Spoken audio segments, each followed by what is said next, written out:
انسان کے آخری لمحات اور موت کے بعد جو حالات طاری ہوتے ہیں، قرآن کریم کی روشنی میں اور حضرت محمد کریم صلی اللہ علیہ وسلم کے فرمان کے مطابق میں نے ان بدعات کی تردید کی تھی جو لوگوں نے شریعت کے مقابلے میں خود ایجاد کی ہے۔ کتنا بڑا غضب ہے اور کتنا بڑا ستم ہے کہ کالی کملی والے صلی اللہ علیہ وسلم کی سنت کو مٹانا اور جاہلوں کی رسموں کو اجاگر کرنا، ان کو چلانا، ان کو تقویت دینا۔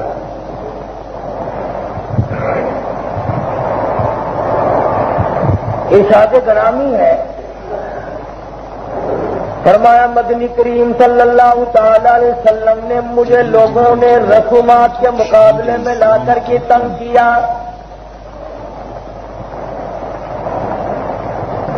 مکے والوں کی جہالیت کی جو رسمیں تھیں، ان رسموں کا مقابلہ قرآن مجید سے کیا، مدنی کریم صلی اللہ علیہ وسلم کے فرمان سے کیا۔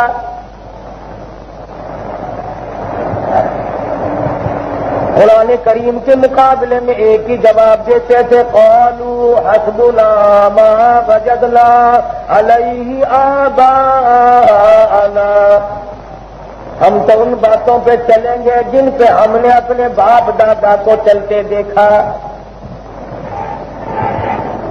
برادری کی رسموں کو کیسے ترک کر دیں، قبائل خاندان کے رواج کو کیسے چھوڑ دیں۔ اللہ پاک جل شانہ نے اعلان کر دیا، میں خداوند کریم دیکھ رہا ہوں۔ قل ان كان آباؤكم وابناؤكم واخوانكم وازواجكم وعشيرتكم، میں پروردگار دیکھ رہا ہوں، ایک طرف تمہارے باپ دادوں کی رواج اور رسم ہے، ایک طرف میرا قرآن ہے۔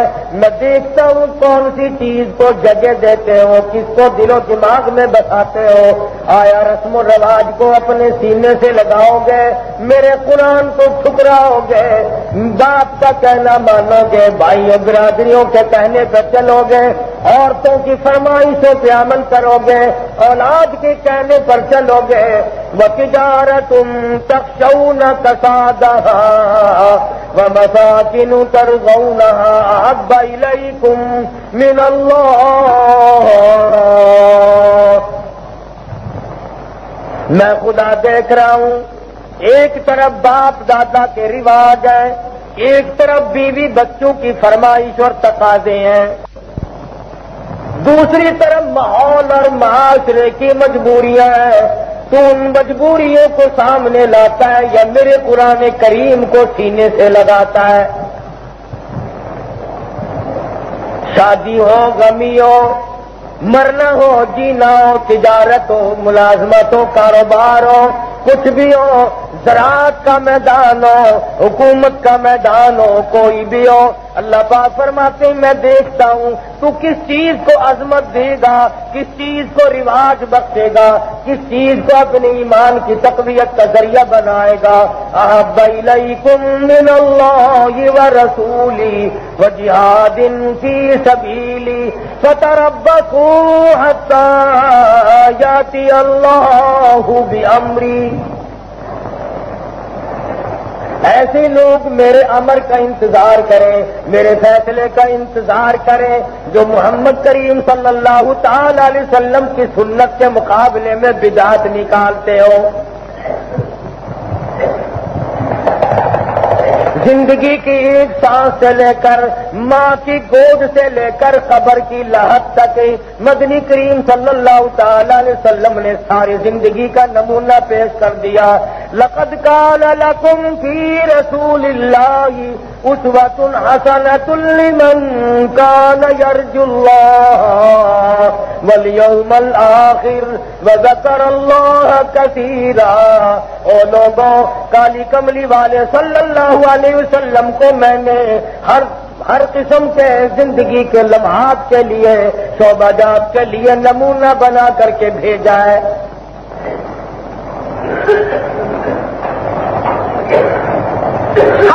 زندگی عمل کر کے دکھلانے میں بیت گئی، اور وہی نقشہ اور وہی طریقہ کار صحابہ کرام نے آگے امت کو پہنچایا۔ کوئی خلط ملط نہیں کی، صحابہ کرام نے کوئی گڑبڑ نہیں کی۔ علماء کرام نے لکھا ہے جب صحابہ کرام حدیث بیان کیا کرتے تھے رونے لگ جاتے تھے، کوئی لفظ ادھر ادھر نہ ہو جائے، گھبرایا کرتے تھے حضرات صحابہ۔ اس وجہ سے کہ ارشاد ہے من کذب علی متعمدا فلیتبوأ مقعدہ من النار او کما قال النبی صلی اللہ علیہ وسلم۔ صاف ارشاد فرمایا جس نے جھوٹ میرے ذمے لگایا اس نے اپنا جہنم میں ٹھکانہ بنا دیا۔ یوں ہی کہہ دینا کہ حدیث میں یوں موجود ہے، حدیث میں یوں موجود ہے۔ سرکار دو عالم صلی اللہ علیہ وسلم نے فیصلہ ہی کر دیا، فرمایا جو بھی چھوٹی بات بڑی بات کوئی بھی ہو جو میرے ذمے بہتان باندھے گا، میں نے وہ بات کہی نہیں اور میرے ذمے لگائے گا، فرمایا جہنم کے انگاروں میں رہے گا ہمیشہ ہمیشہ کے۔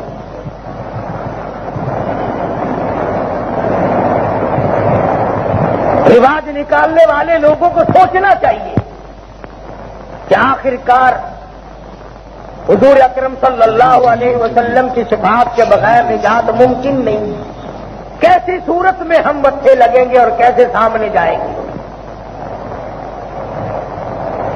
آج اللہ کا قرآن ایک طرف آرام سے الماری میں رکھا ہوا ہے، کوئی نہیں پوچھتا کہ اللہ کے قرآن کریم تو ہمیں بتلا شادی کیسی کریں، تو ہمیں بتلا لڑکی کیسی تلاش کریں، لڑکا کیسا تلاش کریں، تو ہمیں بتلا خاندان کیسا تلاش کریں، اوصاف کیسی تلاش کریں۔ اے قرآن کریم ہمیں بتلا، مدنی کریم صلی اللہ علیہ وسلم کی فرمان تو ہمیں بتلا مر جانے کے بعد کفن کیسے دیں، غسل کیسے دیں، قبر کی طرف کیسے لے جائیں، نماز جنازہ کیسے پڑھیں، دفن کیسی کریں، مٹی کیسی ڈالیں، اس کے بعد اپنے ماں باپ کے ساتھ کیا سلوک قائم رکھیں۔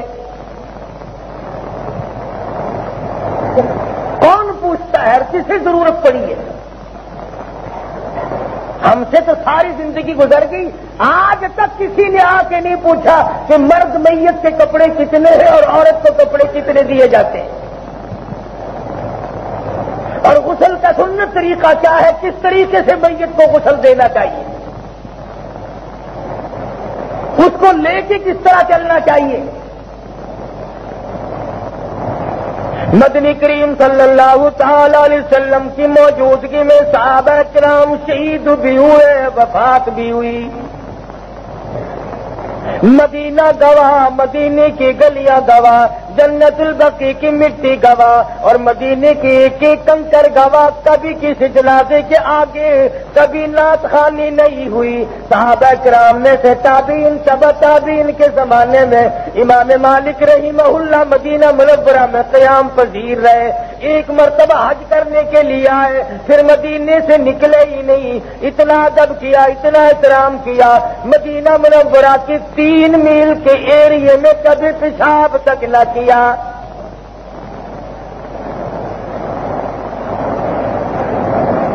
مدینے کی گلیوں میں امام مالک رحمہ اللہ نے کبھی جوتا نہ پہنا۔ یہ وہ شہر ہے، یہ وہ گلیاں ہیں جن گلیوں میں محمد مصطفیٰ صلی اللہ تعالی علیہ وسلم کی پیروں کی تلیاں لگی۔ کبھی کسی صحابی کے جنازے کے آگے صحابہ کرام میں سے کوئی نہ چلا، خود مدنی کریم صلی اللہ تعالی علیہ وسلم بھی جنازے کے آگے آگے کبھی تشریف نہیں لے چلے۔ نبی جنازے کے پیچھے چلے اور ہم جوڑی خنی برد سے بلا کے لاتے ہیں ٹولی کہ تمہیں گانا اچھا گانا آتا ہے، ذرا جنازے کے آگے آگے چلو۔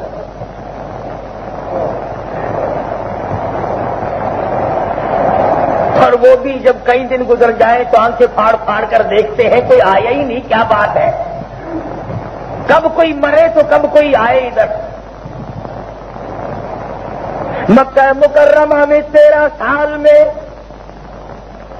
کتنے صحابہ کرام شہید ہوئے، خود سیدہ خدیجہ رضی اللہ تعالیٰ عنہ، سیدہ فاطمہ الزہرا رضی اللہ تعالیٰ عنہ کی والدہ کی وفات ہوئی، حضرت ام کلثوم رقیہ، حضرت زینب رضی اللہ تعالیٰ عنہ اجمعین، پیغمبر کی اہلیہ، پیغمبر صلی اللہ علیہ وسلم کی گھر والی، تمام صحابہ کرام، تمام مسلمان جتنے اس وقت موجود تھے سارے گواہ ہیں، مکے کے پہاڑ گواہ، مکے کی گلیاں گواہ، بیت اللہ گواہ، مکے کی تمام سرزمین گواہ، سیدہ خدیجہ رضی اللہ تعالیٰ عنہ کے جنازے کے آگے کوئی نہ چلا۔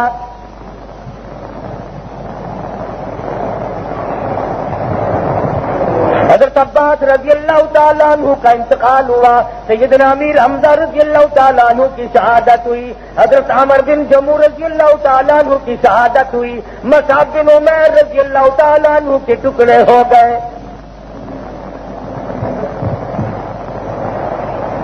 بے شمار صحابہ کرام بھی شہید ہوئے اور غازی بھی ہوئے اور وفات بھی پائی۔ ہر صحابی کا جنازہ کلمہ پڑھتے ہوئے چپکے چپکے کندھوں پہ اٹھا کر صحابہ کرام چلتے تھے۔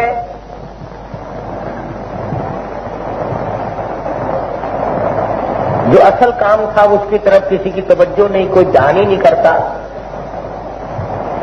جنازے کی دعا نہیں سیکھنی، جنازے کی دعا یاد نہیں کرنی۔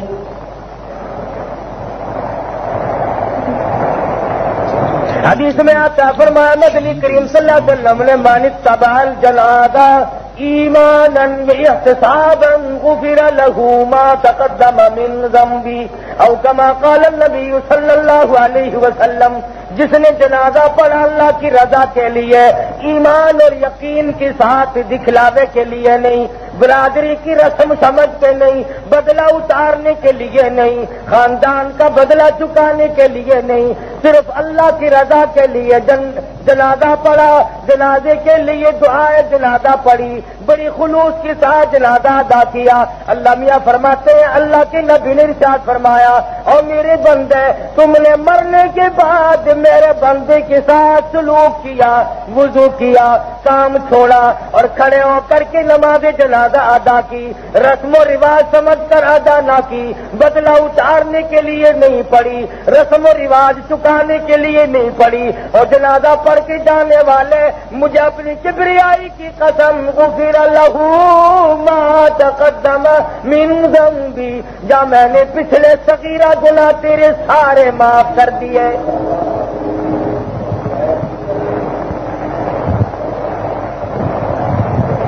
تم نے ایک بے کس بے بس آدمی کے لیے دعائیں مانگی، تم نے ایک جہان چھوڑ کر جانے والے کی خیر خواہی کی، تم نے اس کی ہمدردی کی، تم نے اس کی نماز جنازہ پڑھی، اللہ کی رضا کے لیے فرمایا، تجھے کوئی بلانے نہیں گیا، تجھے کسی نے کہا نہیں، صرف میری رضا کے لیے تو آیا ہے۔ وہ جنازہ پڑھ کر جانے والے مبارک ہو تجھے، میں نے تیرے پچھلے گناہ سارے معاف کر دیے۔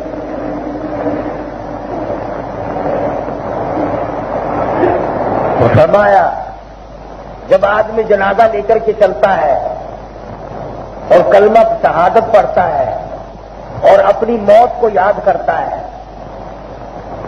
حدیث پاک میں آتا ہے کہ ملائکہ اس آدمی کے لیے جس کو کندھوں پہ اٹھا رکھا ہے وہ تو ہے ہی، جو اٹھا کر لے جانے والے ہیں، اعلان ہوتا ہے کہ فرشتوں تم ان کے لیے بخشش کی دعائیں مانگو، جو کسی کا بھلا کر رہے ہیں۔ آج کون ہے؟ میں اپنے خاندان والوں کے ساتھ جاؤں گا، آپ اپنے خاندان والوں کے ساتھ جاؤ گے، اپنی گلی کا جنازہ ہوگا تو جاؤ گے، دوسری گلی کا جنازہ ہوگا تو ریڈیو بھی بند نہ کرو گے جب جنازہ گزرے گا، ٹیپ بند نہ کرو گے، شور و ہنگامہ بند نہ کرو گے، راستہ تک نہیں دو گے۔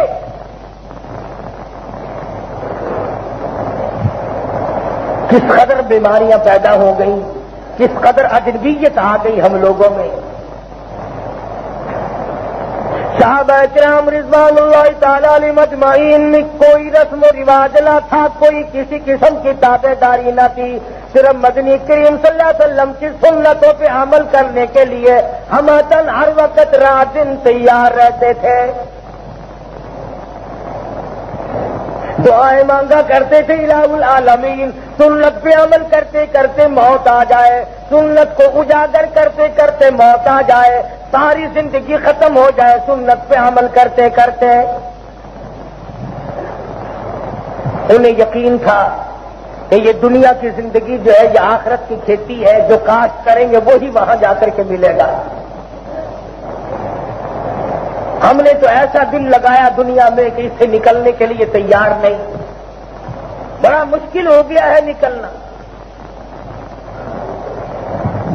ایسے لوگ بھی تو اس دنیا میں آخر آئے, انہیں علم تھا کہ یہ جہان فانی, یہ زندگی فانی, یہ تمام کا تمام نظام فانی ہے, لہذا کچھ کمانا چاہیے.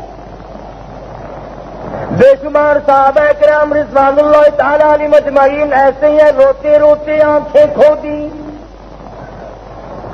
اللہ کے خوف سے ڈر کر ہر وقت رویا کرتے تھے, ہر وقت آنسو بہایا کرتے تھے. سیدنا عثمان غنی رضی اللہ تعالیٰ عنہ رویا کرتے تھے, حضرت عباس رضی اللہ تعالیٰ عنہ بے شمار رویا کرتے تھے, عبداللہ بن مغفل رضی اللہ تعالیٰ عنہ بڑی بے شمار رات کو رویا کرتے تھے. اور ان لوگوں کو اتنا یقین تھا کہ جو ہم کاروبار کر رہے ہیں ایک ایک سانس کے اللہ جل شانہ کو خبر ہے, وہ بے نیاز ذات ہے, وہ دیکھ رہا ہے, ہمارے کردار سے واقف ہے, ہمارے عمل سے واقف ہے, ہماری زندگی کے ایک لمحات سے واقف ہے, اور اس کا تمام کا حساب و کتاب ہوگا.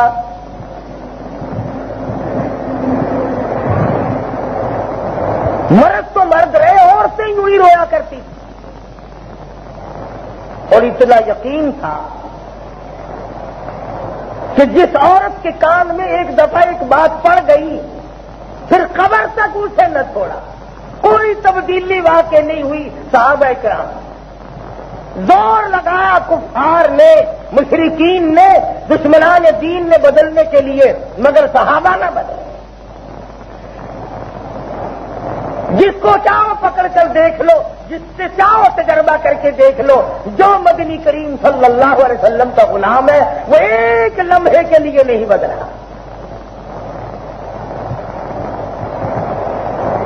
صدیق اکبر رضی اللہ تعالی عنہ سے لے کر ادنا صحابی تک 1,29,000 صحابہ کرام, کبھی نہیں کوئی صحابی بدلا. گھیرے میں آ گئے, ٹکڑے ٹکڑے ہو گئے, قیمہ بن گیا, بھوکے مر گئے, پیاسے مر گئے, نہیں بدلے. ماحول انہیں مجبور نہ کر سکا, ہمیں مجبور کرتا ہے. صحابی مدنی کریم صلی اللہ تعالی علیہ وسلم کا چھپ کر کلمہ پڑا, مکے والے مارتے تھے, تنگ کرتے تھے, کاٹ کر پھینک دیا کرتے تھے کلمہ پڑھنے والے کو. دوسرے بھائی کو پتہ چل گیا کہ یہ تو مسلمان بنا پھرتا ہے, پکڑ لیا میدان میں کہ میں نے سنا ہے تو نبی کے پاس جاتا ہے صلی اللہ علیہ وسلم. کہنے لگا جاتا نہیں, میں تو ان کا غلام ہوں, غلامی قبول کر چکا ہوں.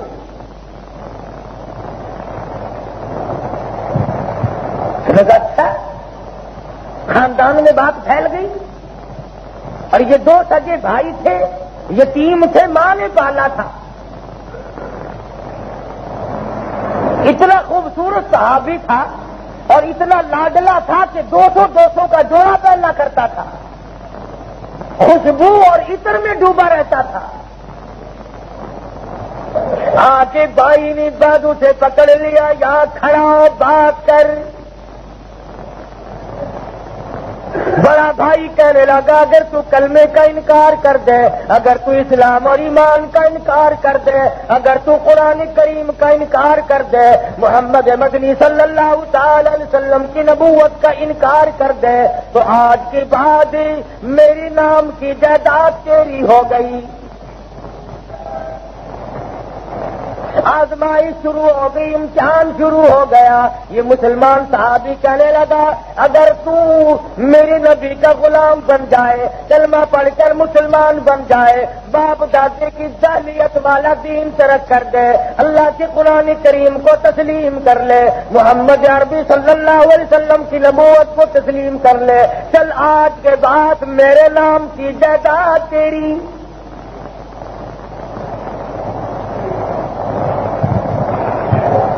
کافر بڑا بھائی کہنے لگا اور مسلمان بننے والے اگر تو آج کے بعد اسلام کو ترک کر دے، قرآن اور ایمان کو ترک کر دے، نبی کے فرمان کو ماننا چھوڑ دے، آج کے بعد میرے نام کے باغات تیرے۔ صحابی کہنے لگا تو جاہلیت کے دور سے نکلا، میرے آقا حضرت محمد الرسول اللہ صلی اللہ تعالی علیہ وسلم کی غلامی اختیار کر لے، آج کے بعد میرے نام کی باغات تیرے۔ بڑا بھائی کہنے لگا اگر تو اسلام کو ترک کر کے واپس زمانے جاہلیت والے دین میں آ جائے، میرے نام کی بکریاں تیری۔ صحابی کہنے لگا اگر تو ایمان قبول کر لے، میرے نام کی بکریاں آج کے بعد ساری تیری۔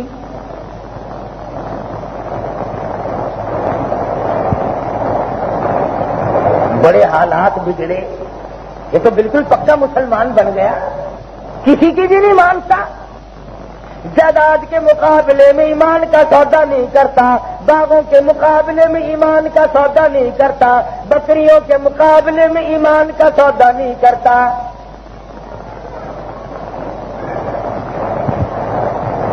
آج تو دو آنے کے اوپر آدمی ایمان اٹھا لیتا ہے، کسی زمانے میں ایمان بڑا قیمتی تھا، کسی زمانے میں ایمان کی بڑی قیمت تھی اور ایمان مشکل سے ملا کرتا تھا۔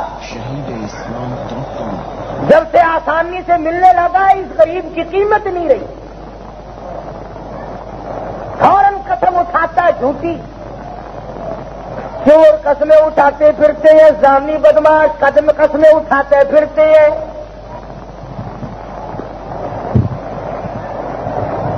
جتنے بھی فاسق و فاجر ہیں قسم اٹھانے میں دیر نہیں لگاتے، اگلا مجبور نہیں کرتا، پہلے قسم اٹھاتا ہے۔ صحابی کو جب دیکھا کہ یہ تو بالکل ہی پکا ہو گیا، ایمان پہ قائم دائم ہے، یہ نہیں ہٹتا، صحابی کی عورت کہنے لگی اب ایک طرف ہٹو، میں اسے سیدھا کروں گی، مجھ پر بڑا مرتا ہے، بڑا قربان ہے، بڑا فریفتہ ہے، جانثار ہے، میں اس کو سیدھا کروں گی۔ سامنے آ کر کے کہنے لگی او ایمان قبول کرنے والے اور مسلمان بننے والے، اگر تو مسلمان بنا رہا، ایمان پہ جمع رہا تو یاد رکھ آج کے بعد میں تیری نہیں۔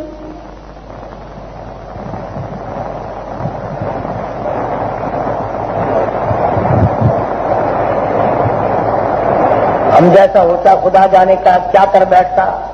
یہ تو وہ صحابی تھا جس کو نگاہ نبوت صلی اللہ علیہ وسلم نے رنگ دیا تھا، جس کو کالی کملی والے کے ہاتھ لگے تھے، جس کو حضور کی مجلس نصیب ہوئی تھی، جس کو قرآن حضور نے سکھایا تھا صلی اللہ علیہ وسلم، جس کو کلمہ شہنشاہ کائنات نے پڑھایا تھا۔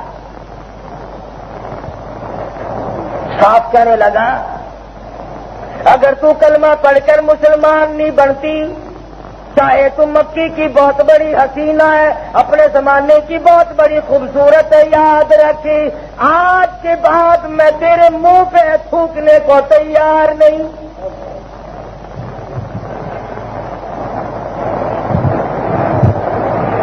تو اگر کافر بنی رہتی ہے، اسلام ایمان قبول نہیں کرتی، میرے نبی کی غلامی اختیار نہیں کرتی، میرے نبی کی سنتوں سے پیار نہیں کرتی، آج کے بعد میں تیرا نہیں، تو میری نہیں۔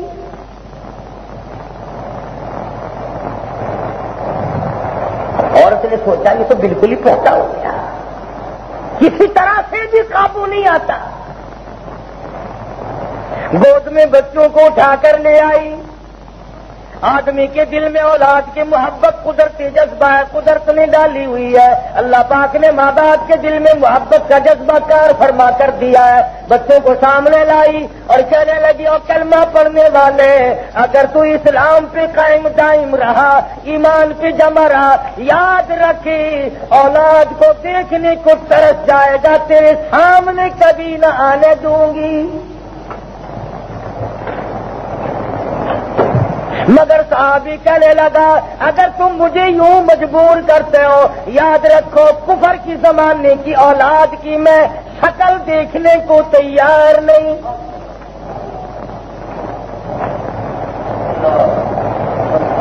امام الانبیاء محبوب کبریا حضرت محمد مصطفیٰ صلی اللہ تعالی علیہ وسلم نے مجھے جو ایمان بخشا، جو دین بخشا، جو قرآن بخشا، جو دولت بخشی، جو کلمہ بخشا، اس کے مقابلے میں ساری دنیا بھی اگر ملے میں پوری دنیا کو ٹھوکر مارنے کو تیار نہیں۔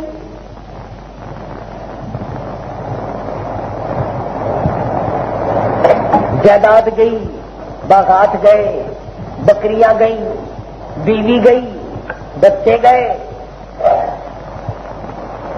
اور یہی کلمہ تھا جس سے سب کچھ دیا، لا الہ الا اللہ محمد الرسول اللہ صلی اللہ علیہ وسلم۔ یہی کلمہ تھا، اس کا کوئی لمبا کلمہ نہیں تھا۔ وزیروں کے دلوں میں کلمے کی کوئی قدر نہیں، امیروں غریبوں مزدوروں کے دلوں میں کلمے کی کوئی قدر اور عظمت نہیں، قیمت نہیں۔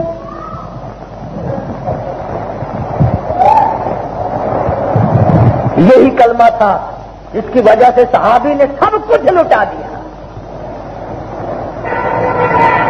ایک تھوڑی سی آس لگائے بیٹھا ہے کہ اماں نے بڑے پیار سے پالا تھا، بڑی محبت سے پالا تھا۔ یتیموں سے ماں کو قدرتی طور پر زیادہ پیار ہوتا ہے۔ اماں گھر سے نکلے گی، آئے گی، کچھ مدد کرے گی، کچھ میرا ساتھ دے گی، اس جھگڑے کو ختم کرے گی۔ وہ لکھا علماء کرام نے گھر کا دروازہ کھلا، ذرا دل میں ڈھارس سی لگی، کمر بندی، اماں کو آتے دیکھ کر صحابی کا ذرا حوصلہ ہونے لگا۔ اللہ اکبر، نبی کے غلام تیرا کلمہ کتنا مہنگا، تجھے کلمے کی کتنی بڑی قیمت چکانی پڑی ہے۔ وہ ماں جس نے پیٹ میں رکھا تھا، وہ ماں جس نے گود میں کھلایا تھا، وہ ماں جس نے رات دن سر پہ بٹھایا تھا، وہ اماں جس نے لخت جگر کو اعلیٰ قسم کی پوشاکیں پہنائی، جو عطر میں ڈبو کے رکھتی تھی، آج اس کلمے کی وجہ سے آ کر اپنے بیٹے لخت جگر کے سر سے پگڑی اتار دی۔ اگر تو ہماری برادری کے رواج کو نہیں مانتا، رسم کو نہیں مانتا، ہمارے دین کو نہیں مانتا تو یہ پگڑی اتار۔ ایمانداری سے بتلاؤ صحابی کے دل میں کتنا دکھ پہنچا ہوگا۔ سر سے پگڑی اتر رہی ہے، سر سے پٹکا اتر رہا ہے، اور اتارنے والی ماں ہو، چلو پگڑی اتر گئی، کرتا پکڑ کے کہتی ہے اتار دے، میرے گھر کا ہے۔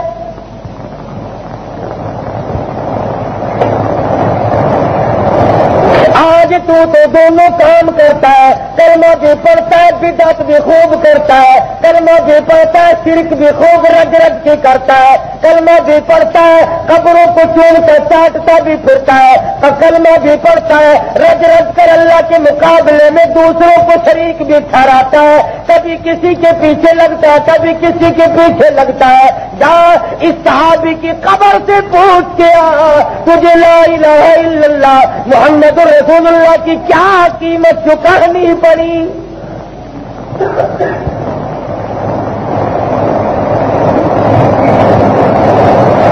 گلے سے کرتا اتار لیا، اماں نے کرتا اتروا کر بیٹے کو ننگا کر دیا، لخت جگر کو ننگا کر دیا۔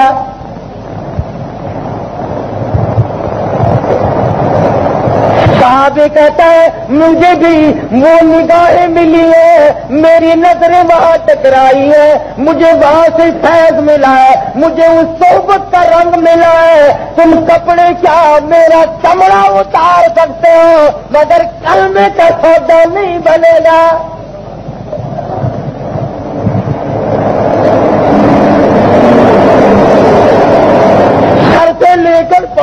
کی تمام بدن کے ٹکڑے ٹکڑے کر سکتے ہو، قیمہ تو بنا سکتے ہو، میری جان کا لہو تو بہا سکتے ہو، مگر رب ذو جلال کی قسم نگاہ نبوت کی توہین نہیں ہونے دوں گا۔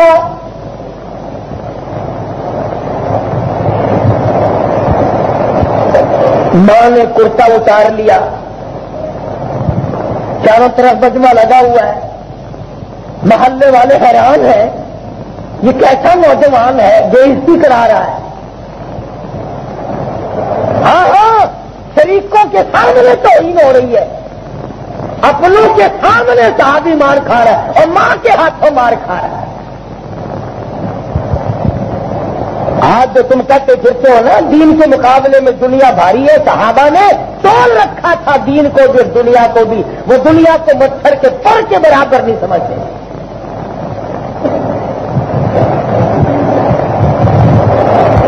ایک ہمارے رسم و رواج ہے، قبروں تک پیچھا نہیں چھوڑتے مردے کا، لگے پڑے ہیں، 7 جمعراتیں کرنی ہے۔ اب تو میں مولویوں کو مشورہ دوں گا، مہنگائی کا زمانہ ہے، 14 جمعراتوں کا رواج نکال لو تاکہ رگڑا ذرا اچھا لگے۔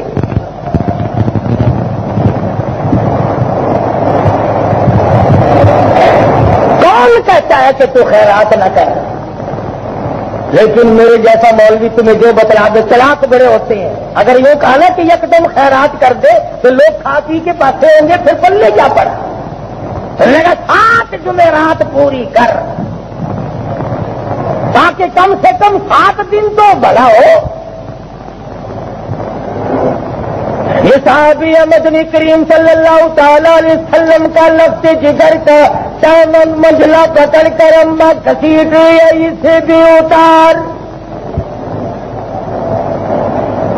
صحابی کو ننگا کر رہی ہے، اتارنا پڑے گا، ہاتھ باندھنے لگا۔ اماں باپ کی، ماں کی، اپنی جوانی کی ساری کمائی میں سے اور کچھ نہیں مانگتا، روپیہ نہیں مانگتا، سونا چاندی نہیں مانگتا، باغ و بہار نہیں مانگتا، جائیداد بکریاں نہیں مانگتا، بیوی بچے نہیں مانگتا، تمام گھر کی دولت میں سے اماں خدا کے نام پر ایک پیمنٹ مانگتا ہوں، ننگا نہ کر۔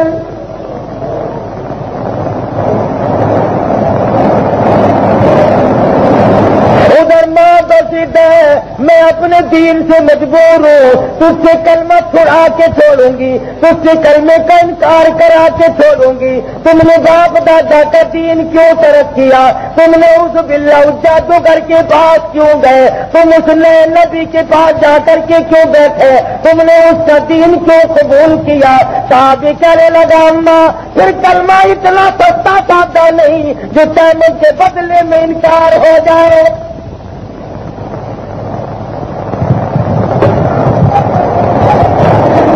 صحابی کی چھوٹی سی بہن پاس کھڑی ہے، ہاتھ باندھ کر کہنے لگا بہن تجھے کندھے پہ اٹھائے پھرا ہوں، تجھے گود کھلایا ہے، وہ جس کانچ کی پلی میں، بالوں کی بنی ہوئی پلی میں اونٹ گھاس کھاتا ہے، وہ لا دے، میں اپنا ننگ چھپا کر نکل جاؤں گا۔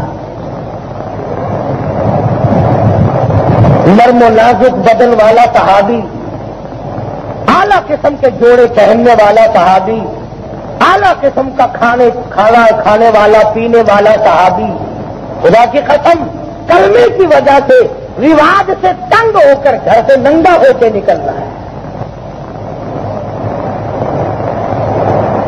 اور دنیا والوں کو بتلا دیا کہ سب کچھ دیا جا سکتا ہے مگر محمد مصطفیٰ صلی اللہ علیہ وسلم نے جو کلمہ سکھایا وہ نہیں دیا جا سکتا۔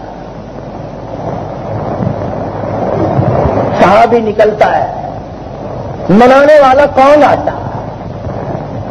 نہ چچا آیا، نہ تایا آیا، نہ ماموں آیا، جب اماں نے یہ حالت کر دی اور کون مناتا؟ نکل گیا، مدینے کی راہ لی، رات کو سفر کرتا ہے، دن کو چھپ کر بیٹھ جاتا ہے۔ علماء کرام نے لکھا ہے کئی دن لگے، پیدل سفر کیا، راہی ہے مدینے کا، مسافر ہے مدینے کا، پتے چبا کر گزارے کرتا ہے۔ درختوں کے پتے چباتا جاتا ہے اور مدینے کی طرف بڑھتا جاتا ہے.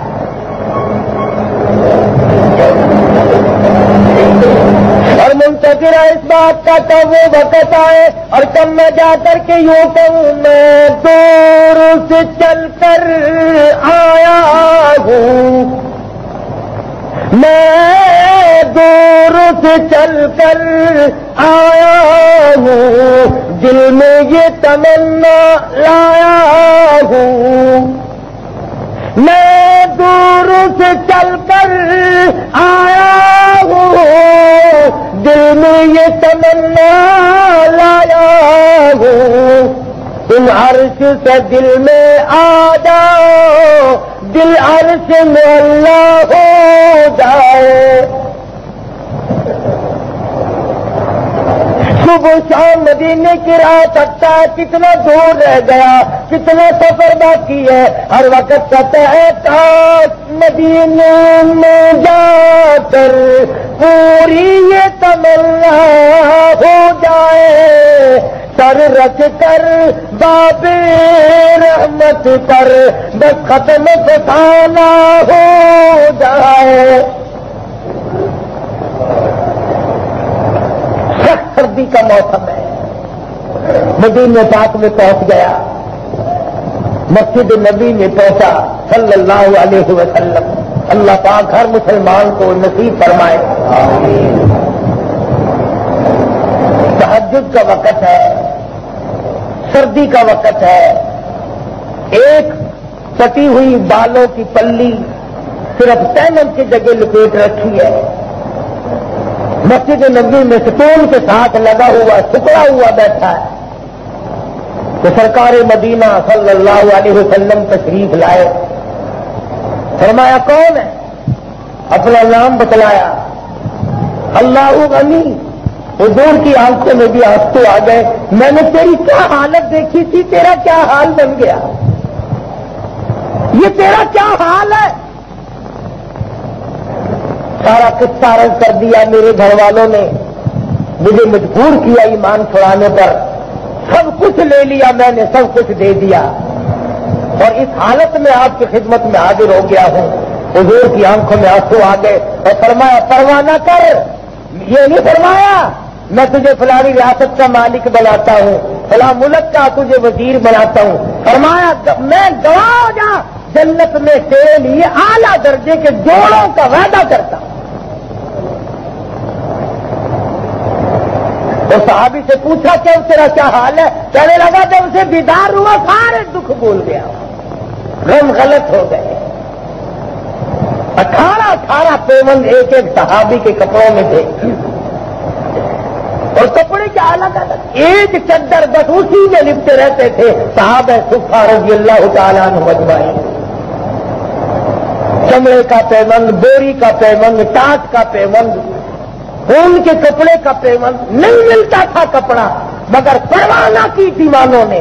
پروانے ختم ہو گئے، سما کو کے اوپر قربان ہو گئے، مگر دنیا کی طرف آنکھ اٹھا کر کے نہیں دیکھا. انہوں نے تو کوئی بھی بات نہ نکالی، نہ انہوں نے کوئی رواج پیدا کیا، سارا کچھ چھوڑ چھاڑ کر دربار رسالت میں پڑ گئے. اور ایسے پڑے، آؤ میں تمہیں بتلاؤں. جس نے ابو ہریرہ رضی اللہ تعالیٰ عنہ سے پوچھ لیا، اور تو یہاں پر سارا دن پڑا رہتا ہے، تو کماتا نہیں، مزدوری نہیں کرتا، نوکری نہیں کرتا، کاروبار نہیں کرتا، تو یہاں پر سارا دن پڑا رہتا ہے، تجھے بھوک تنگ کرتی ہے. ابو ہریرہ کہتا ہے جب مجھے بھوک تنگ کرتی ہے، میں آقا دو عالم صلی اللہ علیہ وسلم کا چہرہ انور ذرا تاڑ کے دیکھتا ہوں، میری بھوک ختم ہو جاتی ہے، میری تو پیاس ختم ہو جاتی. میں عرض کر رہا تھا کہ ان لوگوں کے یہاں دین کی بڑی عظمت تھی. ہم لوگ تو منٹوں میں سوچتے جانتے ہوئے کہ جائز نہیں ہے، سنت یہ ہے اور بدعت یہ ہے. میرے آقا صلی اللہ علیہ وسلم کا طریقہ یہ ہے اور لوگوں کا بنایا ہوا طریقہ یہ ہے. اب یہ بھی کوئی بات ہے، کفن پہ لکھ رہے ہیں، کلمہ لکھ دو جی کفن پہ، فرشتے دیکھتے ہی بھاگ جائیں گے، چلو چلو کلمہ لکھا پڑا یار. کیا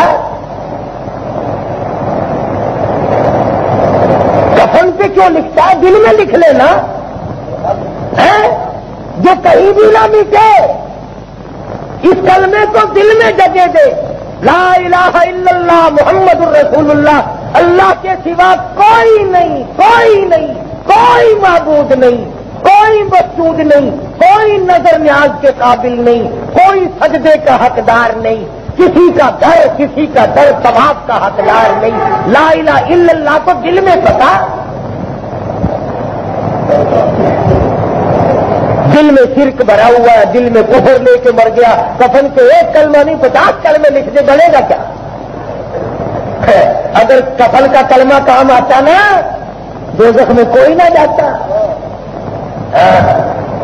ابو جہل بھی کلمے اپنے کفن کے کلمہ لکھوا سکتا تھا، اس کو مہنگا پڑتا ہے یہ سودا، مہنگا ہے دل میں لکھنا، کاروبار حضور کے فرمان کے مطابق کرنا، کلمہ مجبور کرے گا بے ایمانی نہ کر، کلمہ مجبور کرے گا کسی کی آبرو پہ ڈاکے نہ ڈال، کلمہ مجبور کرے گا کسی پر ظلم نہ کر، کلمہ مجبور کرے گا رشوت نہ لے، کلمہ مجبور کرے گا ملک میں فساد نہ کر، کلمہ مجبور کرے گا توہین انسان کی نہ کر، کسی کی آبرو سے نہ دے۔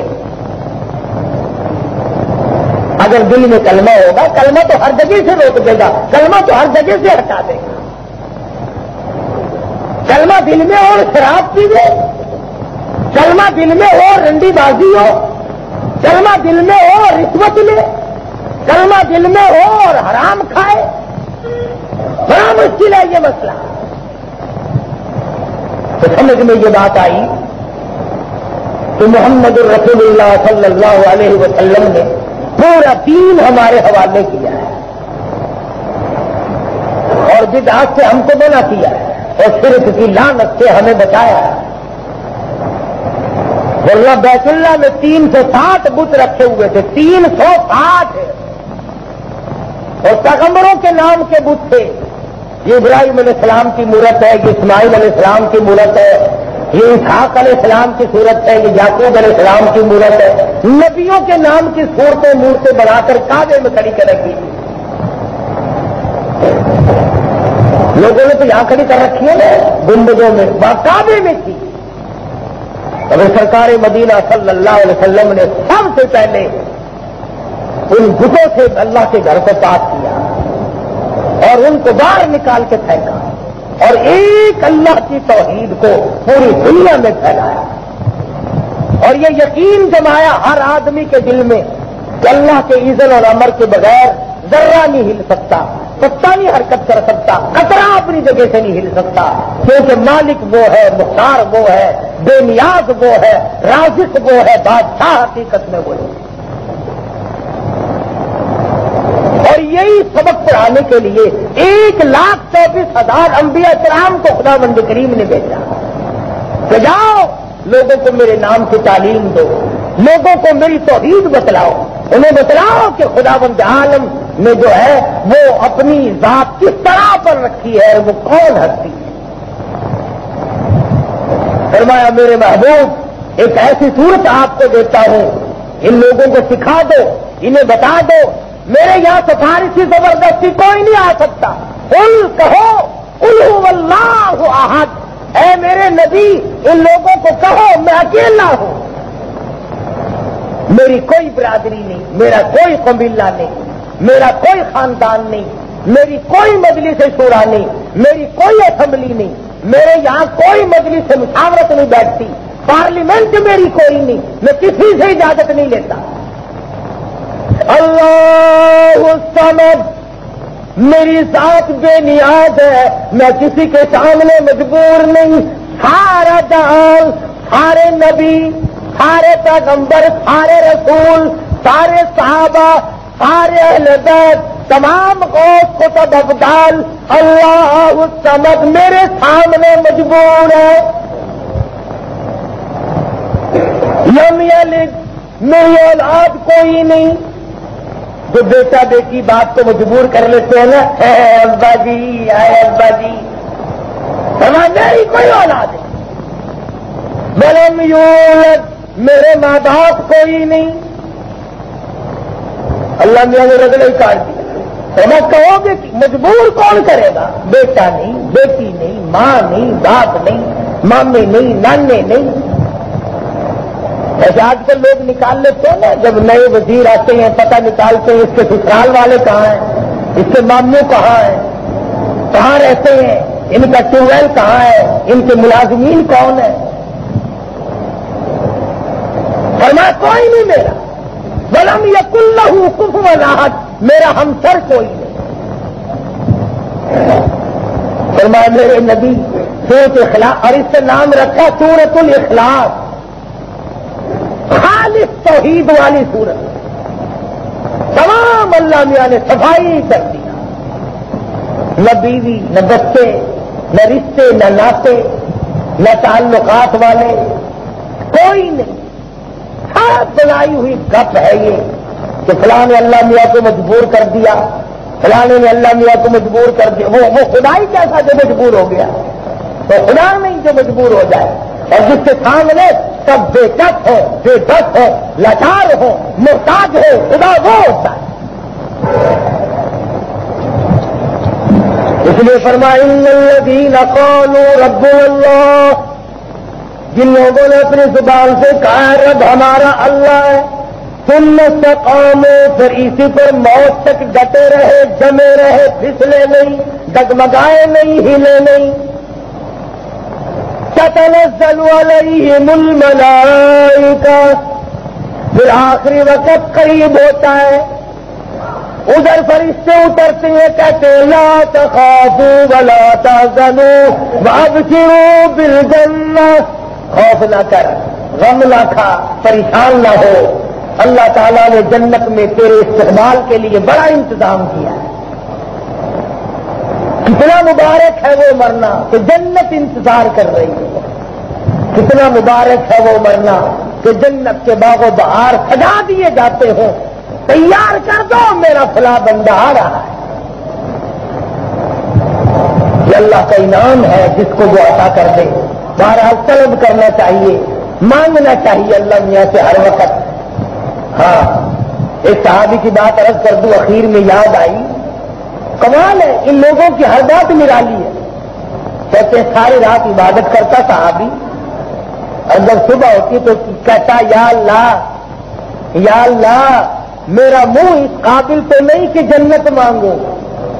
اللہ اللہ. ساری رات عبادت کرتا تو کہتا یا اللہ میرا منہ اس قابل تو نہیں کہ جنت مانگو، اتنی التجا کرتا ہوں کہ جہنم سے بچا لے گا. کیا بات کہی صاحب، اللہ اکبر. کہتا میرا منہ اس قابل تو نہیں کہ جنت مانگوں، اتنی گزارش کرتا ہوں میرے مالک دوزخ سے بچا لے گا.